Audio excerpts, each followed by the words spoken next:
Hey, folks, this clip is brought to you by Rattle and Snap Tennessee Whiskey from Logsdale Distillery. Make your own luck, just like Tennessee football's fast paced Rattle and Snap offense with Rattle and Snap Tennessee Whiskey.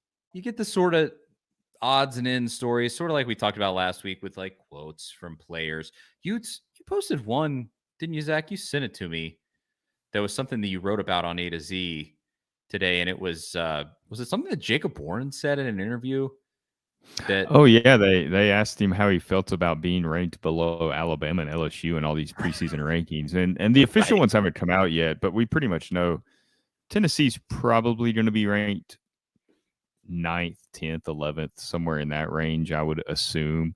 Which personally, I think it's fair after you lose Hendon Hooker and Jalen Hyatt and Cedric Tillman, Darnell Wright, Byron Young. I mean, a lot of talent you lose to the NFL. They're able to overcome that for the most part. I don't know if they'll win 11 games again next season. I mean, who knows? You can't predict if they'll beat Alabama and Georgia, and those will be tough matchups even against Florida. But I think they're going to, be in that 9-10 win range pretty solidly. So I feel like it's probably a fair ranking. Jacob Warren thinks Tennessee should be ranked above those teams based on what they did last season, which, I kind of agree. And I don't agree with that take, but I agree with him that way. You went there and you those teams, you on the field, you saw what it took. You feel like you have what it takes again to do that.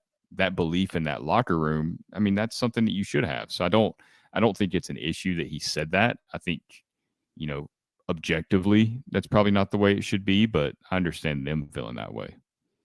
I legitimately don't get it with Alabama right now. I obviously it's Alabama, it's Nick Saban, and he's the greatest coach of all time, essentially. Sure. But I mean, they do not have a quarterback. Well, they do.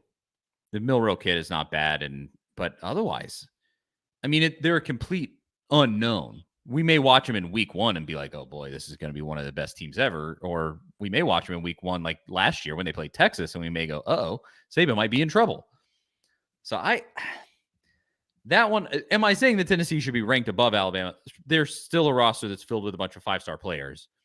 But it does also feel like when you watched them last year and saw how they were basically hanging on by a thread, and that single thread was Bryce Young, it kind of makes you think maybe, are they just, without a doubt, they're a top 3 team or whatever they're being ranked in a lot of these places. Few things go better with a Tennessee sports victory than an awesome whiskey. And actually, me and Jonathan Crompton had a drink of whiskey during the postgame show of every football win this past season. And more specifically, we had Rattle and Snap Tennessee Select Straight Whiskey. You can see it right there behind me. Logsdale Distillery has released a new Tennessee whiskey product line called Rattle and Snap Tennessee Whiskey, named after a long-forgotten game of chance. Rattle and Snap is a whiskey for those who make their own luck. There's a 4-year and an 8-year version of Rattle and Snap whiskey. And actually, this one behind me is the 4-year version right here. It's perfect for making your favorite whiskey cocktails or just drinking neat. It's really great stuff. And I mean, you can see it there. The bottle looks great too. You can find Rattle and Snap right now in stores across Tennessee. And Rattle and Snap is also available in Kentucky, Indiana, and Mississippi. So run, don't walk to get yourself some Rattle and Snap whiskey. And follow Rattle and Snap on Instagram at Rattle and Snap Whiskey. That is Rattle and Snap Tennessee Select Straight Whiskey.